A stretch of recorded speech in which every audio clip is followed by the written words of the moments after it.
how to bet soccer. The World Cup is right around the corner, but hopefully this video lasts through the 2028 Euros. Kelly Stewart here for WagerTalk.com. Carmine Bianco, my soccer expert. Carmine, in 2018, you and I taped this same video, how to bet soccer, in our WagerTalk studio in Las Vegas. Now, 8 years later, the United States and Canada and Mexico are hosting the World Cup. Now, while many of my questions might remain the same, I wanted to get this newfound soccer audience ready to place some wagers on the sport because this summer is going to be awesome. Yeah, it definitely is. I'm looking forward to it. I'm going to be going to some games here in Canada, in Toronto, Vancouver, and then coming to the States to watch some games as well, too, and a trip down to Mexico. So I'm looking forward to the World Cup. But 2018 is such a long time away, such a long time ago, but only two versions of the World Cup since then. The 2018 one that we filmed at the time that took place in Russia, and then the Qatar in 2022. Now we're three countries co-hosting it, and it should be a good tournament. The difference with this year's version of the World Cup is there are 48 teams instead of 32. They've expanded it for the first time ever, and 104 games instead of 64. So a lot of people, especially novices, will be betting the World Cup. So we're hoping to clarify some rules for you and hopefully make it easier for you to make some money along the way. What is going to be a fun summer of, we call it soccer here, but most people call it football. I was waiting for you to correct me on that. It's okay. I will let it slide. The English are responsible. England coined the phrase soccer. So it started in Europe. It did not start here in, it was brought over from the English. So we can blame them for the phrase soccer.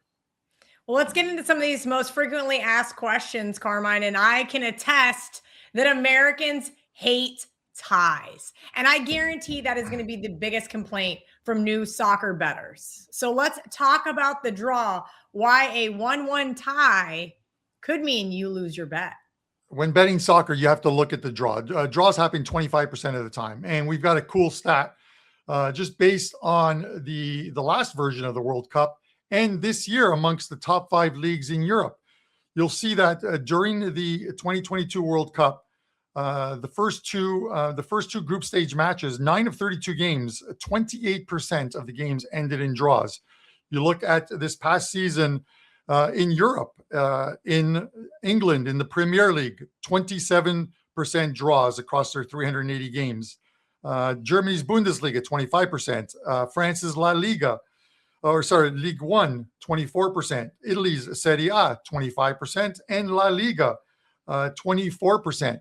So while people don't like betting draws, completely ignoring them is a mistake people will make because you have now removed 25% of the of how the game can possibly end from your betting. You're betting into a 75% market instead of a 100% market, which is obviously includes the draw. Nobody loves betting draws, but some tips towards them normally are in tournaments.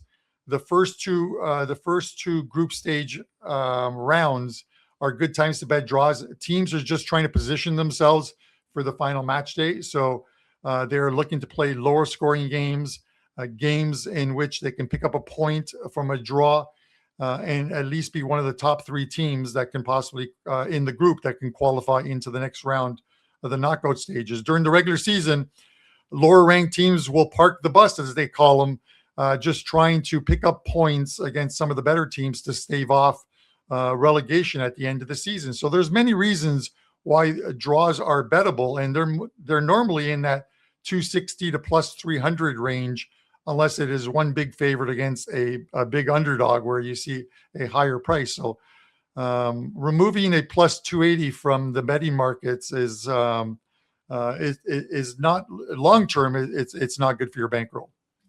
That leads us right into money lines. Now, typically, most sports have a money line. For example, if you're betting baseball, the Dodgers could be minus 180 over the Angels plus 150. Most sports bettors already understand what this means.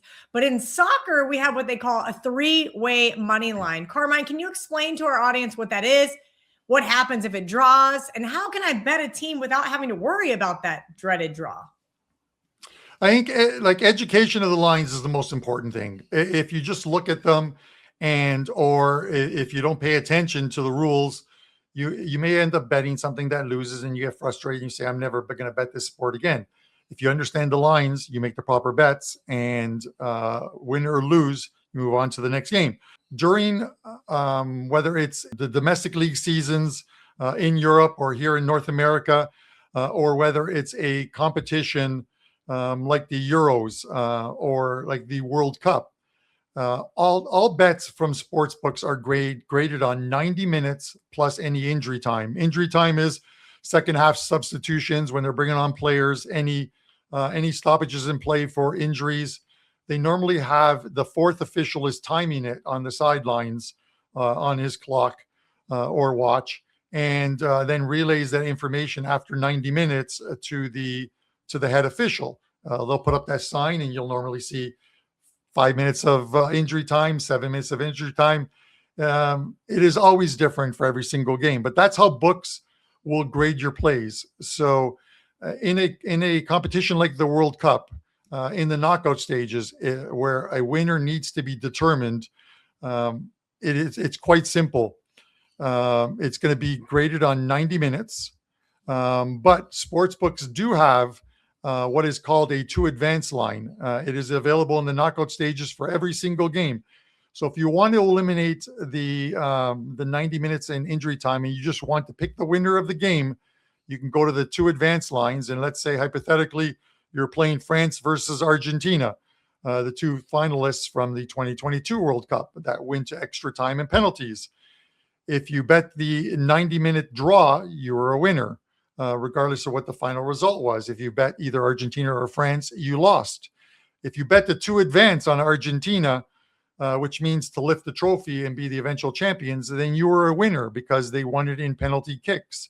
So that 2 advance price normally comes with a little bit higher VIG because they've removed the draw option from it, of course. So they need to redistribute those odds to make sure that you're paying the right price for that game. Carmine, just to elaborate for our audience, 3-way money lines graded 90 minutes plus injury time only. So that means they do not include extra time or shootouts, which is why you'd recommend in some of these later stages of these larger tournaments like the World Cup or Euros to bet to advance. Is that correct? That's correct. It's a risk reward thing. Obviously betting the 3-way lines in the knockout stages where a game could very well go to into extra time and penalties. The risk reward on taking a 3-way line is obviously you're going to get a much better price. If you're betting the 2 advance, the price isn't as good, but likely will not frustrate you as much. So obviously, when betting the 3-way line and it's graded on 90 minutes plus injury time, you have 3 options. You can bet Team A, you can bet Team B, or you can bet the draw.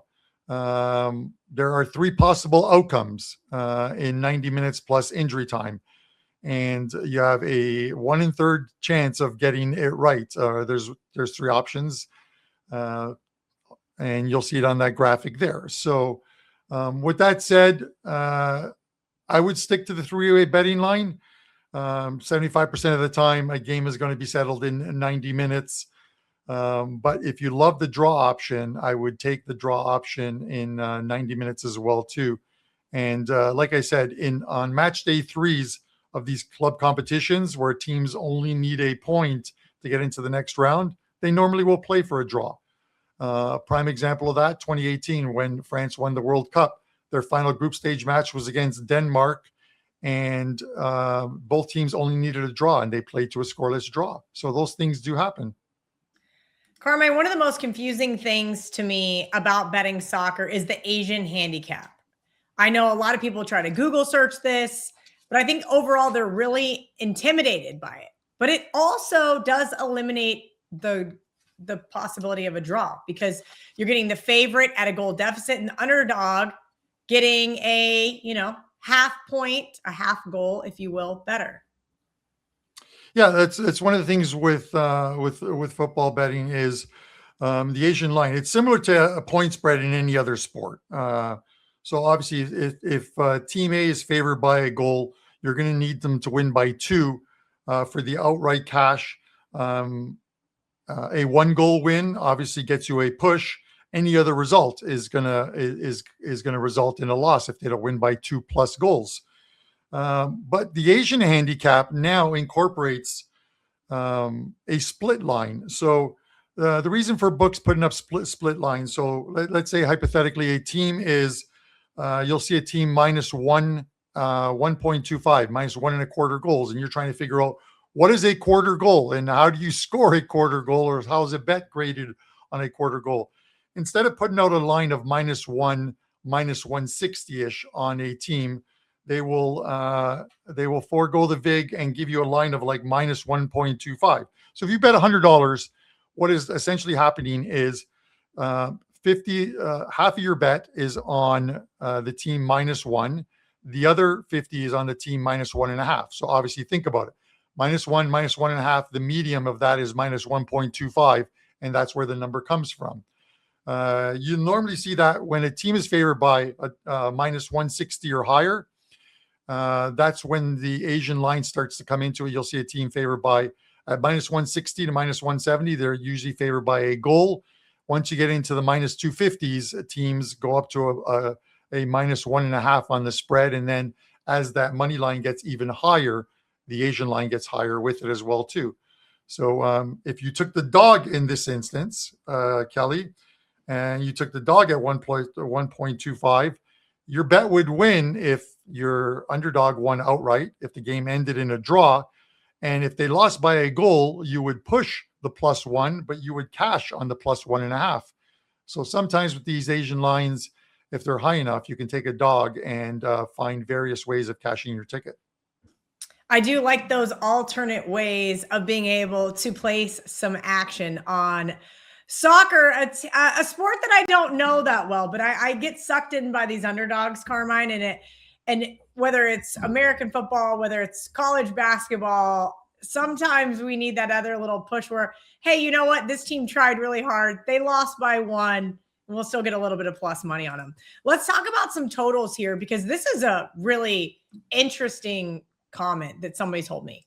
Why are soccer totals always set at 2.5? And I thought about it and I realized that's absolutely accurate.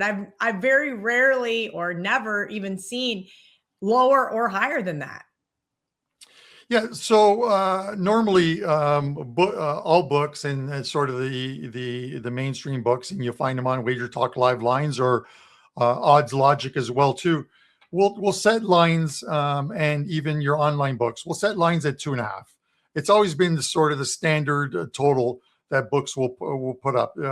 If you look at it, the average goals scored in some of the bigger leagues is somewhere between 2.5 to 2.7 goals. You look at this past season in Italy, they averaged 2.41 goals across 380 games or 60 games. In Spain's La Liga, 2.63 goals.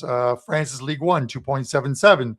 The Premier League, which is normally one of the higher scoring leagues, just under 3 goals a game, 2.98. And the Bundesliga, where they're normally higher scoring games, 3.22.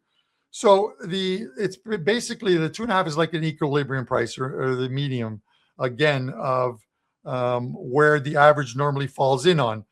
The one thing you look at here is what you're going to see is when the line should be higher than 2.5, the 2.5 will still be there. It's going to be juiced to the over. It's going to be in the -150 to -180 range.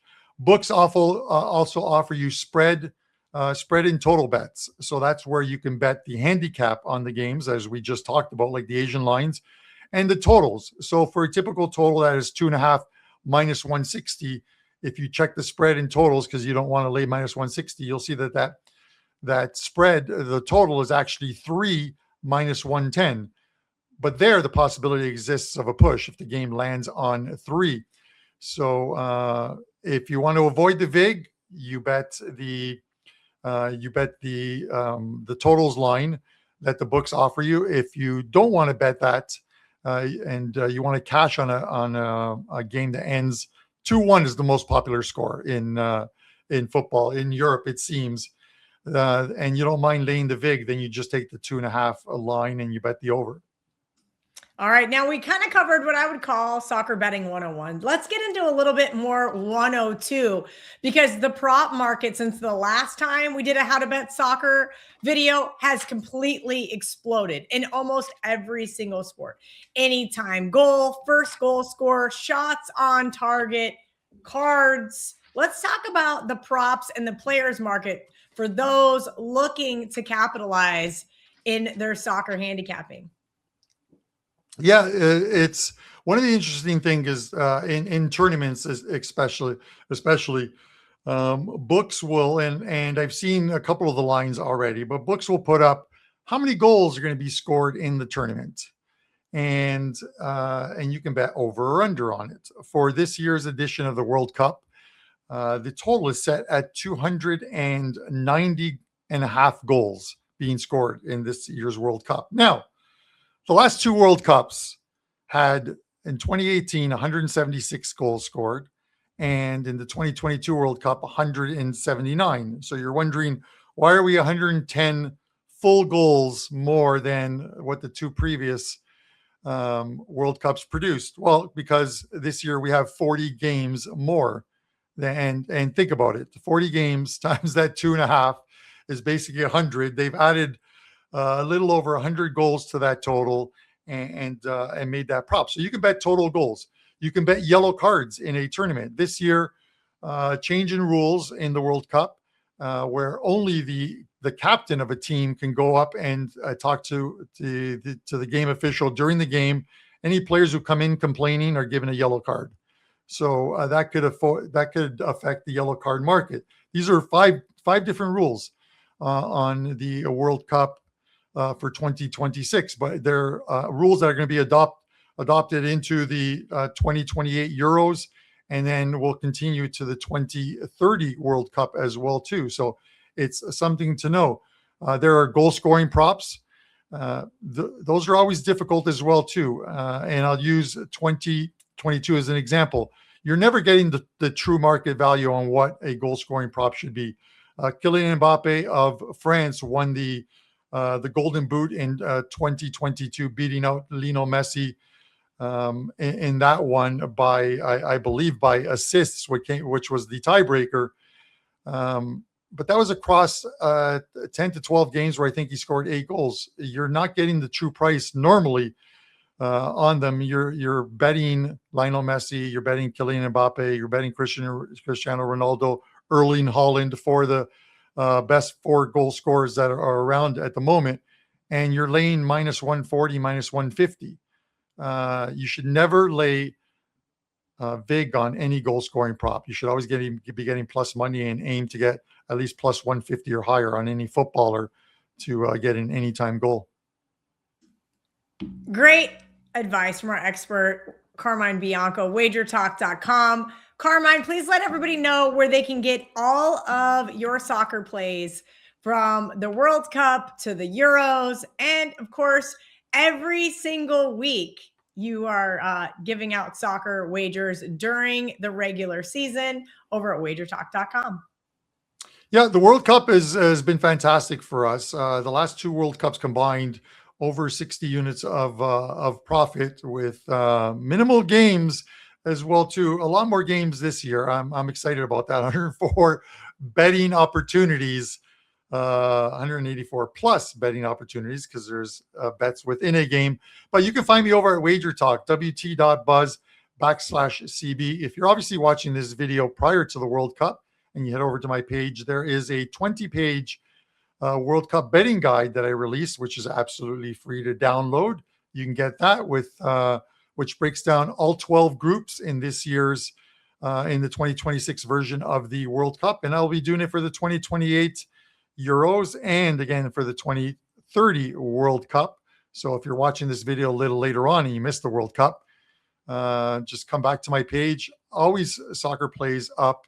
I follow the 5 major leagues in Europe, and of course the MLS here in North America. So obviously the club competitions, the Euro League and the Champions League, 2 of the bigger ones, of course, as well too. So you can find it all there on my page, along with some great deals to get some tournament packages or daily plays. Thank you to everybody who watched this video. Make sure you guys head over to the WagerTalk YouTube channel and check out all of our other soccer content.